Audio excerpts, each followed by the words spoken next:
सांगलीमध्ये प्रहार मूकबधिर दिव्यांग संघटनेच्या वतीने आंदोलन करण्यात आले। महापालिका कार्यालयासमोर विविध प्रलंबित मागण्यांसाठी मूकबधिर दिव्यांग तरुणांकडून निदर्शने करण्यात आली।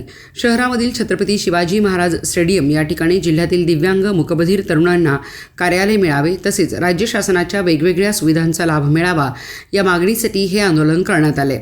सांगलीचे आमदार सुधीर गाडगीळ यांच्याकडून कार्यालय उपलब्ध करून देण्याबाबत महापालिका प्रशासनाकडे शिफारस करण्यात आली आहे।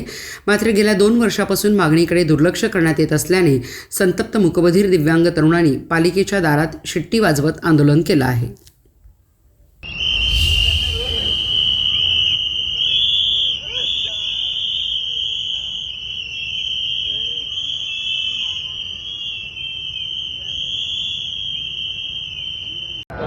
810 दिवसापासून महानगरपालिकेकडे आम्ही अर्ज करत होतो। मूकबधिर प्रहार संघटनेचे जे काय जागा कार्यालय उपलब्ध करून देण्याबाबत 2025 पासून आम्ही यांना पत्र पाठवलं। पहिला 2-3 वेळा त्यांनी आम्हाला म्हणजे पत्रातनं कळवलं की तुम्हाला जागा देतो। थोड्या दिवसाआधी आम्हाला शिवाजी स्टेडियमच्या इथली जागा उपलब्ध करून देण्याबाबतीत पण पत्र आलं होतं। आम्ही तिथं गेलो होतो, पण तिथं कसं आहे आमचे मूकबधिरांचे जे काय उत्सव असतात म्हणजे गणेश उत्सव, नवरात्र उत्सव या सगळ्यासाठी पण आम्ही तिथं म्हणजे मूर्ती बसवणार ना, आणि त्या जागेच्या बरोबर साईडलाच वॉशरूम आहे। देव अशा घाणेरड्या जागेत आम्ही कसं बसवू शकतोय? तिथं रात्रीचे लोक दारू पितात, सिगरेट ओढतात, तिथं म्हणजे मवाली लोक असतात। थोडक्यात तशा जागी हे सगळे मूकबधिर आहेत, त्यांना बोलता ऐकता येत नाही। जरा कमी जास्त झालं तर कोण काय करणार? यासाठी आम्हाला ती जागा सोडून दुसरी जागा देण्याबाबतीत आम्ही यांच्याकडे म्हणजे पत्र पाठवलं होतं। त्या बाबतीत पहिला आम्हाला म्हणजे तुम्हाला जागा आम्हालाच नाही आहे, तुम्हाला कुठनं देऊ, अशा गोष्टी झाल्या। पण आम्ही त्यावर तटून राहिलो की नाही, आम्हाला ती जागा नको, दुसरी जागा पाहिजे।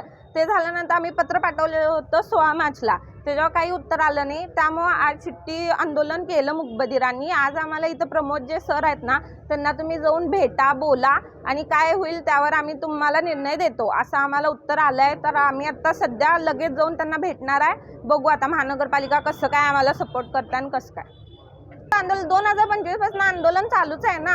हे सारखं आम्ही 8-15 दिवसाला येतोय, इथं ते म्हणतात त्यांना भेटा, हे करा ते करा, आणि परत नाही त्यावर काय उत्तर होत आम्ही बघतो करतो। आणि मागच्याही पण 16 मार्चला ज्यावेळी आंदोलन करणार होतो ना, त्यावेळी पत्रातनं असं कळवलं की तुम्हाला आम्ही जागा उपलब्ध करून देतो। त्यांना फोन केला, त्यांनी मला म्हणले की तुम्ही जागा जे तुम्हाला पाहिजे आहे त्याचं पत्र पाठवा, आम्ही त्यावर उत्तर देतो। पण त्याच्यावर काही उत्तर आलं नाही। इथं आल्यानंतर म्हणतात की त्यांच्याकडे पत्रच गेलं नाही। ही आमची चूक नाही आहे ना। तर आत्ता त्यांनी जाऊन भेटा बोलल्यात, आता काय त्यांनी उत्तर देतात काय माहीत। असं सारखं येऊन आंदोलन करून तुम्हाला आम्ही उत्तर देतो, हे करतो ते करतो, हे तर बरोबर नाही आहे। तरीसुद्धा आता बघू काय होईल ते होईल।